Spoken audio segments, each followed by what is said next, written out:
Moraï Verabotai Mishpaha Yekara, abordons à présent cette semaine la paracha de Vaishla concernant les tribulations de notre Behir Sheva Avot, le meilleur des patriarches, en l'occurrence Yaakov Avinu. Au préalable, quelques petites halachot rapides. La première, c'est de dire qu'on doit faire toujours des brachot pour la santé de quelqu'un, Nachon, en disant son nom. Sauf s'il est présent à côté de nous, tu fais la bracha à côté d'un malade et tout, tu fais la bracha, mais tu ne prononces pas son nom. C'est pas beau de prononcer son nom devant lui, ok? Et Ratson, qu'Akadosh Baruch Hu nous envoie tous la refoua chez les mains. Si c'est le Shabbat, en général, il ne vaut mieux pas faire une bracha de ce genre, de la santé le Shabbat, mais on le fait quand même. Pourquoi? Parce que nos Hachamim disent Shabbat hi milizok urfoar keruva lavo. Il est inutile de se plaindre le jour du Shabbat et la guérison viendra le plus rapidement possible. C'est la raison pour laquelle, dans la Hamida, la prière qu'on fait tous les jours de la semaine, il y a la bracha de Refaenu Adonai V'Yarafeh. Bon, on demande au bon Dieu un tas de choses, d'accord? Depuis l'intelligence jusqu'à la connaissance et la venue du Mashiach et l'ascendance du peuple d'Israël et tout. On dirait, fais-nous, guéris-nous, mon Dieu. Mais le Shabbat, on doit considérer comme si on était parfait, comme si on avait tout ce qui convient. Hein? C'est l'apothéose, le sommet même de l'existence, puisqu'on ne doit pas faire des travaux et tout. Donc, il n'est pas nécessaire de demander quoi que ce soit, une bakasha. La raison pour laquelle la Hamida du Shabbat, elle a combien de brachot? 7. Les Sheva Brachot, tiens, ça me rappelle les Sheva Brachot de mariage. C'est le mariage entre Kadosh Baruch Hu et la Knesset Israël. Alors que dans les jours de la semaine, on a combien? On a 19 Brachot, d'accord? 13, les 13 du milieu, c'est des demandes. Je veux ça, je veux ça, je veux ça, d'accord? Mais le Shabbat, c'est tout comme si tout va bien. Tout va bien, on n'a pas besoin de quoi que ce soit. Tiens, ça me rappelle dans la rencontre entre Yaakov et Esav. Quand Yaakov, qui revient de chez Laban, il a une intervention étonnante pour ma part. Alors qu'il s'est sauvé de Esav qui voulait le tuer, il est allé chez Laban, Nachon. Il a travaillé pendant plus d'une vingtaine d'années. Et quand il quitte Laban, il dit, tiens, je vais inviter mon frère. Tu te rends compte? Il prend cette initiative. Il n'a pas la crainte que son frère va le tuer. Non, il cherche le shalom, Nachon. Et c'est à ce moment-là que Yaakov il va offrir à son frère Esav, c'est combien? Des centaines et des centaines de troupeaux. Nachon? C'est incroyable. Et Esav lui dit, non, j'ai pas besoin. Yeshli Rav, j'ai beaucoup. Alors que Yaakov, qu'est-ce qu'il dit? Yeshli Kol, j'ai tout. Regarde la différence. Quand tu as Rav, ça veut dire je veux encore. J'ai pas mal. Mais Yaakov dit, ce que Dieu m'a donné, peu importe la quantité, pour moi ça s'appelle Kol. J'ai tout ce qu'il me faut. Bracha. Une bracha totale. Yesh li Kol, mamash. D'accord? Ouais. Et les trafim avec l'eau. Eh bien justement, alors quand il revient de chez Lavan, Yaakov Avinu, il y a Lavan qui le poursuit. Il dit, quoi? Ganaftem et Elohai, vous avez volé mon Dieu, mes dieux. Comment on peut voler des dieux, Nachon? Si c'est vraiment des dieux, est-ce qu'on peut les voler? Il voulait faire allusion à des petites idolâtres, hein? Des petites statuettes comme ça, ou en pompon, j'en sais rien, qu'on appelle en hébreu les téraphim. Et nous, on sait d'après le texte que c'est Rachel Imenu qui a pris les téraphim de chez Laban pour faire en sorte qu'il cesse d'être idolâtre, d'être un païen. Et elle les a cachés, elle était sur son chameau, elle a caché sous le chameau les téraphim. Laban, il va, oui, vous avez volé mes dieux et tout. Et il va chercher partout, sous la tente de Léa, de Bilha, de Zilpa, de lui, de Rachel, il ne trouve rien. Et Yaakov dit, qu'est-ce que c'est ça? Tu me crois que je t'ai volé moi quelque chose? Et il va vers Rachel et il la soupçonne aussi. Et Rachel dit, non, ne t'approche pas. Derech Nashimli, je suis une femme qui a, pour l'instant, je suis dans l'état de Nida, il ne faut pas t'approcher. Mais elle avait caché les téraphim. Nachon? Quand il entend ça, Yaakov Avinu, il dit une chose qui ne me fait pas plaisir, je vous dis la vérité. Il dit à Laban, tu sais, celui qui a volé, qui a pris tes téraphim, lo yahye, il ne vivra pas. Wow. J'aime pas cette expression, bémet. Non, mais ça Si veut pas- Jacob, oui, mais c'est l'un de sa famille, Ouais, c'est quelqu'un, ou même un de ses serviteurs, j'en sais rien, peu importe. ouais, c'est quelqu'un. On n'a pas le droit de dire celui qui a fait ça, il ne vivra pas. Dis, je lui donnerai une tannée ou n'importe quoi, peu importe, ou je l'engueulerai. Ouais. Et qu'est-ce qui est arrivé? C'est que Barminan, à cause de ça, la pauvre Rachel, elle va mourir plus tôt que prévu. Tu sais à quel âge elle est morte? Non, À l'âge de 33 ans. non, la pauvre. Quelle est la valeur numérique de Yihye? Yud, He, 33. Et c'est ce qui est arrivé. De là, on apprend qu'il faut mesurer ses paroles. Même si tu crois que tu as raison, ne sois pas vindicatif. Tu as compris? Ouais. Tu ne possèdes pas toutes les données de l'affaire. Et quand quelqu'un il parle comme ça, Barmana, non seulement la pauvre Rachel avait vécu que 33 ans à cause de la valeur numérique de Yahya, mais lui aussi. Ouais. D'où je sais. À quel âge il est mort, Yaakov Avinu? À 147 ans. Et il devait vivre autant que son père. Combien il a vécu son père, Yitzhak? 180? 180 ans. Hazak ou Baruch. 180 moins 147? 33. Exactement 33. Tu entends? Ouais. Absolument, c'est de la folie. Donc lui aussi, il a perdu. Donc, il a parlé de ça, il a fait du mal à Rachel, À sa et il femme. s'est fait, voilà, quand tu dis mal, le mal, Barbnat, il retombe sur la tête de celui qui le dit, Ouais. même s'il n'a pas fait exprès. Ouais. Mais ça m'étonne de la part Barminan de Yaakov Avinu. D'ailleurs, il a, tu sais, on dit que avant David Amelech, il y a eu pas mal de gens qui ont écrit des Teilim, des psaumes. Ah bon? Ah ben oui, l'Amnasé al-Ibn Korah. Korah, il était bien avant David, les enfants de Korah. Ouais. Yedoutoun, Asaf, etc. Il y en a même qui disent que Adam Arishon, il a fait un Mizmor. Et Shlomo, il a fait. Par exemple, Mizmor, Shir, Leyom, Shabbat, Rachetebot, Shlomo. D'accord? Et donc, et c'est une et il y a combien de Mizmorim dans les Teilim? 150? 150, oui et non. En vérité, tu sais combien il y en a? Parce que David Amelech, les Anche Knesset Gedola, ils ont rattaché 3 Mizmorim ensemble, ce qui fait qu'en vérité, il y a eu 147 Mizmorim, et pas 150. D'accord? C'est bidiouk l'âge de Yaakov Avinu, que quand il s'est sauvé, il a fait un Mizmor, tu sais lequel? Mizmor et David. Esa'en, Shira Maalot, Esa'en, il harim, Yabo Ezri. Mon Dieu, je me sauve de Esav. Je lève mes yeux vers les montagnes et qui c'est qui va venir à mon secours? Après certains, ça serait Yaakov Avinu. Voilà pourquoi il y a 147 Mizmorim au lieu de 150.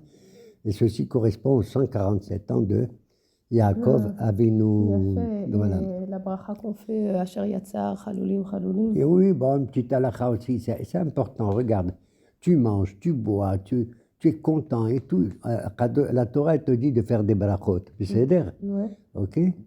Et il y a une chose qui nous rend peu perplexes. Hachek, quand on va aux toilettes, tu sors des toilettes, tu te laves les mains, Naron, et tu les essuies, et tu dois faire une des brachot que nos hachamim disent, c'est peut-être la plus grande des belles brachot. C'est Asher Yatzar et Adam. Ubarabo, Niqabim, Halulim.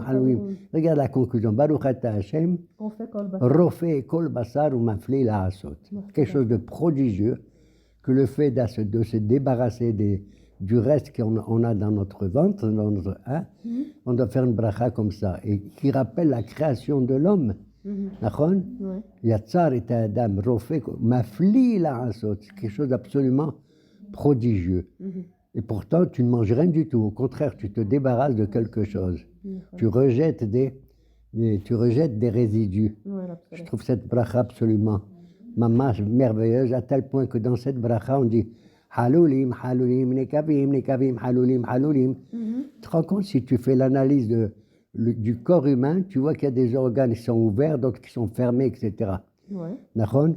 On a en tout 248 organes, Evarim.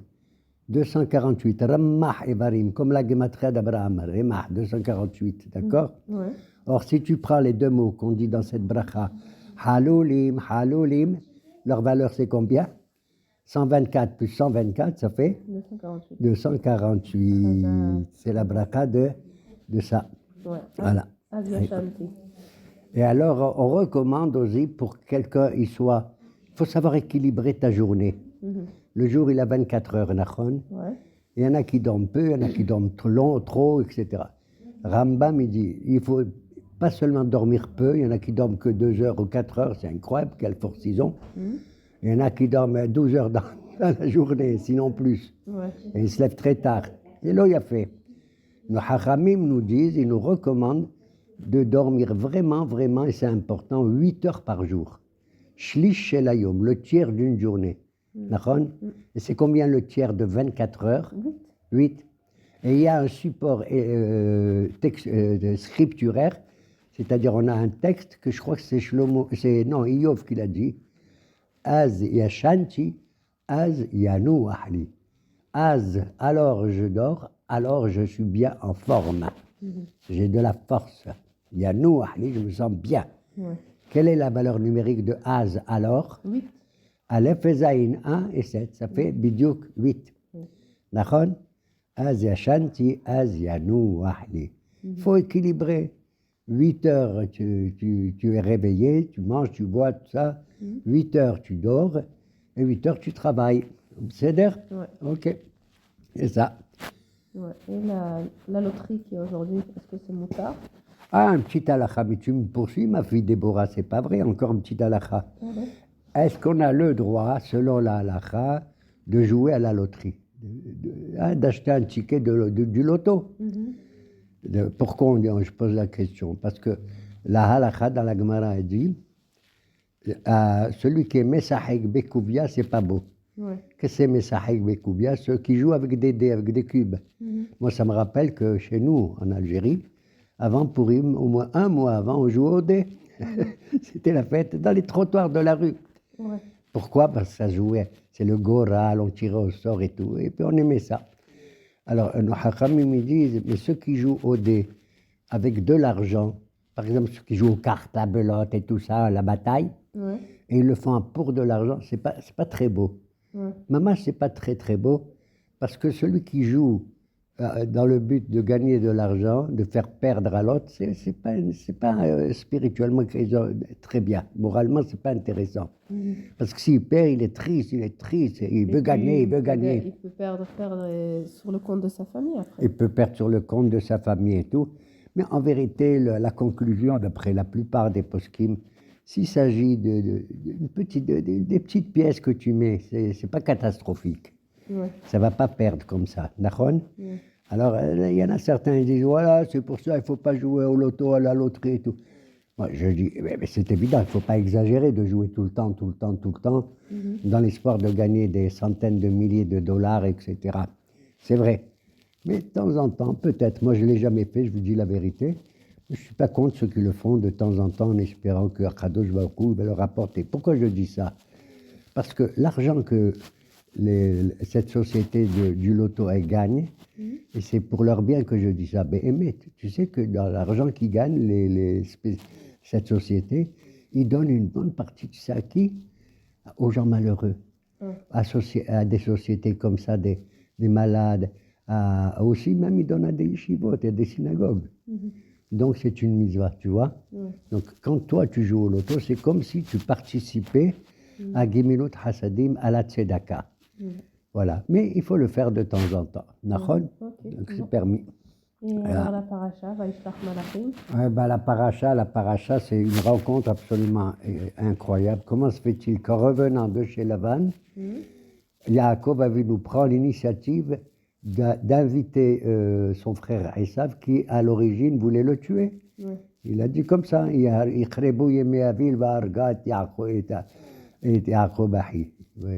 dès que mon père il s'approche de mourir, moi, d'ailleurs c'est pas beau de dire Yikrebu.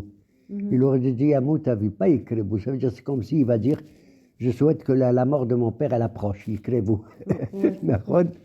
Bon, et on voit de manière étonnante quel courage il a, c'est incroyable. Yaakov d'inviter son frère, il envoie des messagers, c'est le nom de la paracha. Vaishlach Yaakov Malachim El Esav Achiv Sedeh Edom. Il envoie des messagers Il a écrit le mot malachim. Et Rashi là-bas, il dit malachim mamash. Il envoie vraiment des anges. Comment il peut envoyer des anges? Bon, enfin, parce qu'à la fin de la paracha de Vaïtse, on voit qu'il a rencontré deux camps de malachim qu'on appelle mahanaïm, un double camp. Et s'ils sont là, c'est pour l'accompagner, le protéger et tout. Et c'est eux qui l'envoient, et Esav, il vient. Et Yaakov est venu, Esav, il embrasse. Il embrasse, comment? Yaakov. Il a écrit en hébreu, Vaïchak. Au lieu de Kouf, il y en a qui disent Vaïchach. Il a mordu, il voulait le mordre, mais il n'a pas réussi parce que les épaules de Yaakov ressemblaient à du chaïch, à du marbre. D'accord? Mais enfin, cela montre que cette fraternité était déguisée de la part de Esav, bien entendu. Mais ce qui me déplaît, entre guillemets, j'ose pas parler de Yaakov, mais tout de même, quand il s'adresse à Esav, au messager, il leur dit Ko tomru la Adoni la Esav, Ko amar abdecha Yaakov. À 7 reprises, tu entends? 7 fois. Yaakov dit dites à mon maître Esav, ainsi parle ton serviteur. Qu'est-ce que ça veut dire ça? Depuis quand il est ton maître? Il te voulait du mal. Et pourquoi tu dis que toi tu es son serviteur et tout? Tu sais combien de fois il dit? 7 fois. Et c'est à cause de ça qu'il dit 7 fois que ça va nous retomber sur la tête. Car Esav, il va avoir plus tard 7 rois, hein? Il va avoir 7 fois une monarchie avant que Israël ait avant Shaoul Amelech. Avant que nous ayons une royauté, Esav, il a eu 7 fois une royauté. Tu entends? C'est parce qu'il a appelé Adoné? Tout ça parce que, oui, et en plus il dit, Yaakov. Ça me rappelle un midrash qui est dans la Gemara qui dit, un beau jour, Rabbi Yehuda Hanassi, le maître de la loi orale, de la Mishnah, il a envoyé un message à un de ses amis qui était le gouverneur romain qui s'appelle Antoninus, Antonin, que certains ils appellent Marc Aurèle.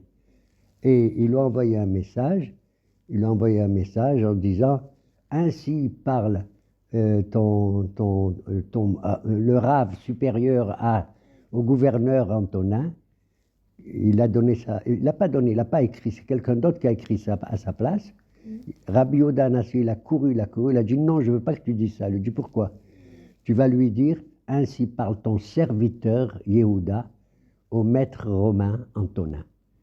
Alors les Juifs, ils ont dit, mais toi tu es le Nassi, tu es le prince des Juifs, comment tu dis que tu es le serviteur d'Antonin? Il leur a dit, excusez-moi, je prends l'exemple de qui? Tu savais de qui? Yaakov Avinu. Si elle nous a donné malchance, c'était pas la peine. Voilà, Yaakov Avinu, il a dit pareil, ainsi parle ton serviteur à mon maître, à Esav, je fais comme lui, que ça vous plaise ou non. La vérité, moi, ça me plaît plus ou moins. Plus ou moins. Oui, mais si ça nous fait... Et moins que plus. Peu importe. Bon, il voilà. dit Yaakov, il me la vangarde. Il dit, il me la vangarde. Yaakov dit, t'inquiète pas. Moi, tu crois que j'ai abandonné la Torah? Pas du tout. D'ailleurs, quand je t'ai quitté, j'ai étudié pendant 14 ans dans la yeshiva de Shem et de Haïver. Ok? Et même quand j'ai travaillé, j'étais berger pour les troupeaux de Lavan. Et ben, j'ai étudié la Torah. La preuve, il me la vangarde. J'ai habité avec Lavan. Le mot Garti Gimel Resh Tav Yud, c'est Tariag. Ça veut dire 613. Tariag Mitzvot Shamarti. Et j'ai fait les 613 commandements. Bien sûr, ce n'est pas les commandements qu'on connaît nous maintenant. Mais c'est les commandements qu'il connaissait à sa manière, moralement parlant ou spirituellement, de son temps. D'accord? Parce que les Hachamim, Abraham et Isaac n'ont pas fait la Torah, c'est pas vrai. D'accord? Et donc, mais ça veut dire qu'ils avaient un comportement qui ressemblait dans leur manière de vivre aux 613 commandements. Et pourquoi il dit Vayera, Vayetzer? Mais malgré tout ça, le texte de la Torah dans cette paracha de Vaïcha nous dit que Vayera, Vayetzerlo. Malgré tout, Yaakov, intérieurement, il avait très peur. Yera. Avoir peur. Vayetzer, c'est un pahad, une terreur intérieure. Vayetzer. C'est comme si son Yetzer à lui, il était touché. Tu entends? Son penchant. Alors, nos maîtres, ils disent, pourquoi il dit 2 fois? Il a eu peur et il était catastrophé. D'accord? Il avait la terreur. Rachid le rappelle aussi. Il avait peur de tuer son frère et il avait peur d'être tué. Chez Mayaharog, c'est Vayera, de crainte qu'il tue. Tuer quelqu'un, c'est pas facile, crois-moi. même pendant la guerre. Mais Vayetze, c'est qu'il a peur d'être tué. Il y a écrit là-bas, Shema Yaharog et Aherim. Il a eu peur de tuer les autres. Alors nos maîtres disent que ça veut dire qu'il a eu peur de tuer les autres. Ça veut dire Aherim. Il y en a qui disent, tu sais, qu'il avait peur de tuer qui? Aherim, c'est le nom qu'on a donné plus tard à Rabbi Meir Baalanes. Quand il y a eu des problèmes, des conflits spirituels entre lui et d'autres Hakamim, il ne citait plus son nom dans la Mishnah. Au lieu de dire Rabbi Meir, il a dit, ils ont dit Aherim, ils ont dit les autres. Ça ne me plaît pas, mais je le dis, d'accord? Alors, Shema Yaharog et Aherim, Yaakov Avinu, il a eu peur de tuer Esav. Pas seulement il veut tuer Esav, mais il a eu peur de tuer à travers Esav certains descendants qui étaient des gens magnifiques. Oui, par exemple, Rabbi Meir, il descend de Esav. Ouais. Tu sais de qui il était, Rabbi Meir? C'était le petit-fils de Néron. Ouais. Néron le Romain. Ouais. Même, regarde, des Gdolim avant les Tanaïm et les Amoraïm, comme Shemaïa et Avtalion aussi, c'est des guérim. C'est incroyable. Prends, comment il s'appelle, le grand traducteur au monde en araméen, Onkelos. Il s'appelait Aquilas, lui aussi, etc., etc. Donc, il faut faire attention, même si tu es devant un Esavi, faire attention, ne pas tuer. Il y a des nichosot, comme ils disaient mes Koubalaïm. Il y a des étincelles qui viennent aussi. Donc, il faut combattre, mais ne pas arriver à détruire totalement celui qui est en face de toi. Ouais. Et Yaakov, il dit quand même, Katon, il est là. Alors que le bon Dieu, il a protégé. Il lui a dit déjà depuis qu'il a vu le rêve du Soulam, de l'échelle. N'aie pas peur, je suis avec toi. Et Yaakov, il a dit, mon Dieu, je suis tout nu, il m'a tout pris, Eliphaz, le fils de Esav, etc. Qu'est-ce que tu veux, Yaakov? Il a dit, rien que tu me donnes lechem lechol ou beged lilbosh. Donne-moi du pain, un peu de pain à manger et un petit vêtement à m'habiller. Qu'est-ce qu'il a besoin de dire? Il avait qu'à dire Nathan lechem et beged. Pourquoi il dit lechem lechol? Le pain, il est fait pour manger. Et le vêtement, il est fait pour s'habiller. Nos hachamim extraordinaires, ils disent qu'il y a des gens, ils ont beaucoup de choses, même des gens richards, ils sont pleins de nourriture. Ils ont des dizaines et des dizaines de vêtements, de vestes, de chemises et tout, mais les malheureux, ils sont tellement fatigués ou malades qu'ils ne peuvent pas les mettre. Ils sont tellement malades qu'ils ne peuvent pas manger de tout ce qu'ils ont. C'est ça qu'Yaakov, il est merveilleux. Il a dit, je veux que tu me donnes du pain, mais que je sois en bonne santé pour le manger, et un vêtement à m'habiller. C'est tout ce que je demande. Yeshlikol, comme il a dit, Baruch Hashem. T'as compris? De là, on apprend, quand tu fais une demande, tu as le droit, même dans la Hamida, tu as le droit de demander dans Modim ou avant Modim, tu as le droit, chez Marco Lénou, d'ajouter des mots à toi, dans la Hamida. Dis, mon Dieu, je voudrais que tu m'accordes ceci, moi, ça, ou bien à mon père, ou à ma mère, ou à mon frère, ou à ma sœur. Tu as le droit de faire une demande particulière et personnelle. De qui on apprend? On apprend ça aussi de Yaakov Avinu, qu'on peut faire une demande. Comme je l'ai dit, vous me évitez le Shabbat de faire la demande.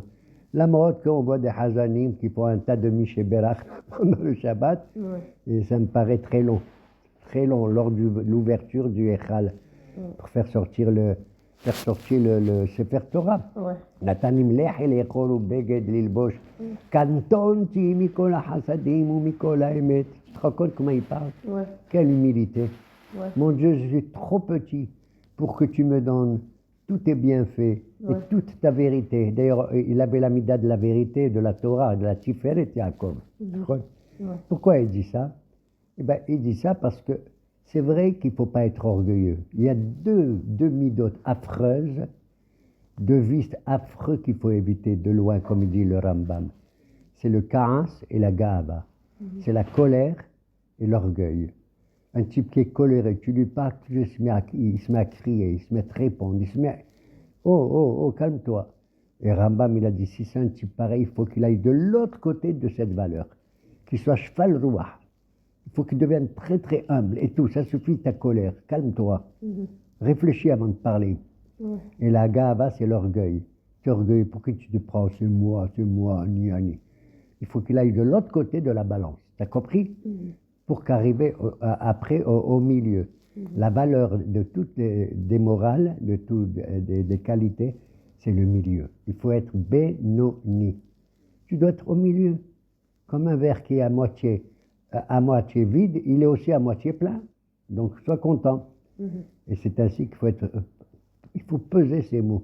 Ouais. Il faut peser ses mots, il faut peser sa colère, il ne faut pas se croire au sommet de l'échelle. D'accord ? Ouais. N'oublie pas que le Moutsab, l'échelle qu'il a réveillée à Jacob, elle arrive au ciel, mais elle est Moutsab Arza. Vous gardez toujours les pieds sur terre. D'accord ? Ouais. Et Voilà. l'histoire du guide Anaché. Voilà pourquoi, pardon, quand il a dit Katonti, Ramba Médot, il dit il faut garder 1/60 d'orgueil, un petit peu, c'est-à-dire le cabot de toi-même, pas de l'orgueil, mamache, mais un petit 1/60. Et regarde le Hidouche, si tu regardes cette phrase de Katonti Mikol Hasadim qui dit Yaakov, devine c'est quoi? C'est la 8e paracha, c'est Vaishlah. Et c'est le 8e verset de la paracha de Vaishlah. 8 fois 8, ça fait combien? 64. 1/64e, pardon. Ok? De la paracha. Alors, et le guide Anaché que... Ben, Yaakov, je comprends pas. Il a réussi à gagner qui est un malach. Ouais. Dès qu'il traverse le fleuve de Yabok, il laisse toute sa tribu, sa famille et tout, avec le troupeau, avec tout ça. Et il retourne, il retraverse le fleuve parce qu'il a oublié quelques petits kélim de rien du tout. Ouais. Parce qu'on dit les tzadikim, eux, ils font attention à leur mamonam, autant qu'à leur goût, autant qu'à leur corps. Ouais. Bon, il est retourné pour ça et c'est là, wow. Vaïvater Yaakov Levado. Il se retrouve tout seul. Et c'est à ce moment-là, va avec Ishaimo, un personnage étrange, il vient le combattre. D'après certains de nos hachamim, cet ange, entre guillemets, ce serait Sarosh el Esav. C'est l'ange de Esav, l'ange du mal. Samachmim, comme on l'appelle nous, d'accord ? Qui combat avec lui. Et incroyable, mais vrai, c'est Yaakov qui gagne ce malach. Oui. Mais cet ange-là, il arrive quand même à blesser Yaakov à la cuisse. Hein? Yericho, c'est-à-dire il le blesse dans un des guides. On a en tout 365 guides des nerfs. Et le nerf le plus important, entre guillemets, c'est celui qu'on a à la cuisse, qu'on appelle le guide anaché, le nerf sciatique. Et il le blesse là. Pourquoi il le blesse là et pas ailleurs? Pourquoi il n'a pas blessé je ne sais pas, à l'œil, ou au cou, ou au bras?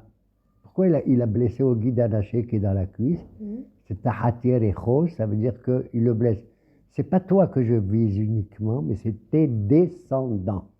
Parce que les descendants, ils viennent de l'organe qui permet la procréation. D'accord? Hein? Peru urvu.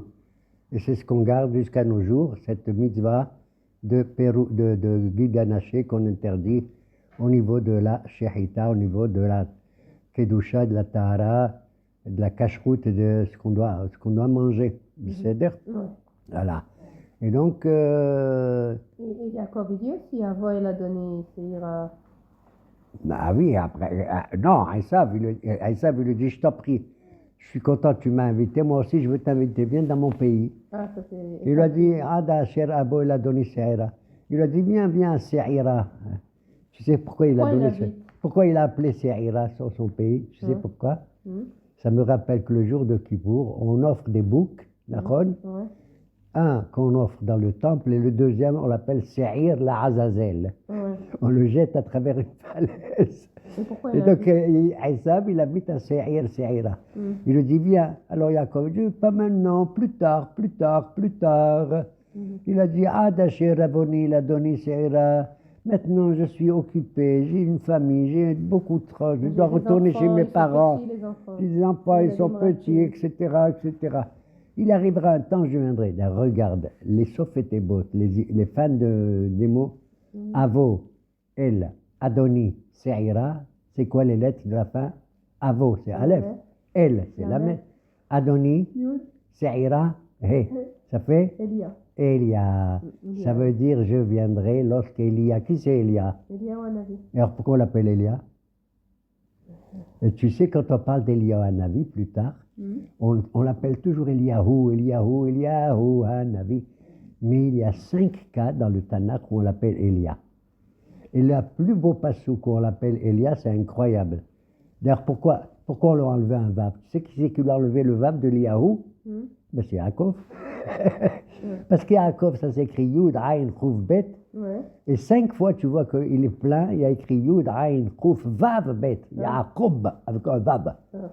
Donc, tout le monde, tout se passe comme si Yaakov, il a dit, je te prends un Vav pour que toi, Eliyahu, toi aussi, je t'enlève le Vav pour que tu viennes annoncer la venue du Mashiach. Baruch Hashem, que le bon Dieu m'a donné un petit fils qu'on a appelé Elia. Et d'ailleurs, la plus grande mission d'Elia Hanavi, tu sais qui c'est qu'il a dit? C'est le prophète Malachi. C'est le plus beau texte qu'on connaît, où il est dit là-bas, Hine anochi sholeach lachem et Eliyahu. non, Elia. et Elia. Tout le monde chante Eliyahu, mais c'est faux. Hine anochi sholeach lachem et Elia Hanavi. Tu vois, il s'appelle Elia. Lifnei bo yom Hashem gadol ve'en nora. Je vous enverrai le Mashiach avec Eliyahu Hanavi. Ouais, il y a l'histoire aussi de Shrem Ben Hamor dans la paracha. Oui, je ne veux pas en parler, Moraï Verabota, excusez-moi. Yaakov abandonne Esav et il se rend dans la ville de Shrem. Pourquoi il va dans la ville qui commençait à naître à peine? Une petite un petit village à l'époque. Ouais. Tu sais qui c'est qui vivait là-bas à ce moment-là? Est un effet Shacherasu Beharan. Les petits convertis, les convertis que Abraham Abinu l'avait fait, tu te rappelles? Et ils ont vécu, ils ont monté la petite ville de Shrem. Et Yaakov, il s'arrête là-bas. Il dit, bon, j'ai 12 enfants, d'accord, et il me manque que... et j'ai aussi une fille, hein. Elle s'appelle Dina. Et il s'est dit, avec qui je vais la marier? Je ne veux pas la marier avec des Cananéens, des Kenaani. La preuve, c'est que Rivka et tout, ils ont envoyé Yaakov pour se marier avec une fille de Lavan, Rachel ou Léa, etc. Il a dit, je vais peut-être marier Dina avec un converti de Nefesh Hasherasu Beharan. Et il est arrivé la chose la plus dégueulasse, Nahon, avec l'histoire du maître de cette bourgade, qui s'appelle Shrem Ben Hamor. Hamor. Où on a vu ça, Hamor, Mamash, pour ce nom-là. Il s'est passé ce qui s'est passé, malheureusement. Et la pauvre Dina, elle a enfanté d'une petite fille, plus tard, qui va s'appeler Osnat. On l'appelle, elle va être, comment on dit, adoptée par une Égyptienne qui s'appelle Poutifar, un Égyptien. Et elle va connaître là-bas, plus tard, un des enfants, un de ses frères, Yosef. Pas ses frères, mais ses oncles. Yosef Hatzadik qui va l'épouser. Et elle va donner naissance, ce qui est merveilleux, à 2 tribus. Tu te rends compte? Chaque tribu est une tribu, alors que Yosef, il va se doubler en 2 tribus, puisqu'il va donner naissance à qui? À Ephraïm et Ménaché. Tu te rends compte? Une guédoula comme ça. Yosef, dont on parlera, Ezrat Hashem, la prochaine fois. Et tu veux finir avec l'histoire du Choual et du Arié? Eh bien oui, l'histoire de Yaakov avec Esav me rappelle, pour conclure, un machal que nos Hachamim y donnent. Yaakov, il a dit à sa famille, n'ayez pas peur, je vais rencontrer, moi je suis un homme rusé, malin, comme un cheval, comme un renard. N'ayez pas peur, j'ai un peu peur, mais vous n'ayez pas peur. Vous allez comparer Esav à un lion, moi je vais aller devant le lion, vous allez voir comment je vais parler. Ils m'ont dit, comment papa? Il leur a dit, je suis comme un renard. J'ai 300 paraboles, 300 histoires à raconter au lion, à Esav. Et je le gagnerai comme ça. Il va tomber à la renverse. Ok, papy, on y va. Ils avancent, ils font 100 mètres. Et le renard, qui est Yaakov, le renard, il dit, oh là là, j'ai oublié 100 paraboles. Il me reste, bon, il te reste 200, ça va. Ils me font encore 100 mètres, ils marchent. Oh là là, j'ai encore oublié 100. Il te reste encore 100, ça va. Ils font encore 100 mètres, ils approchent presque du lion. Habotai, j'ai oublié tout. Aucune parabole ne m'est restée et tout. Et alors? Eh bien, que tout le monde il se sauve, que chacun se débrouille. Que chacun se débrouille. C'est une leçon que doit savoir. Chacun pour soi. C'est vrai qu'on a des tzadikim, c'est vrai qu'on a des personnages grands et tout, mais Akadosh Baruch Hu ne te demande pas de prier les tzadikim, mais de lui-même. Et chacun, il a sa propre valeur et il peut affronter le lion comme il le souhaite. Et Ratzon, qu'on approche de la fête de Hanouka et que la lumière vient éclairer toute l'histoire du peuple d'Israël le plus rapidement possible. Amen, que Yeh Ratzon. Amen.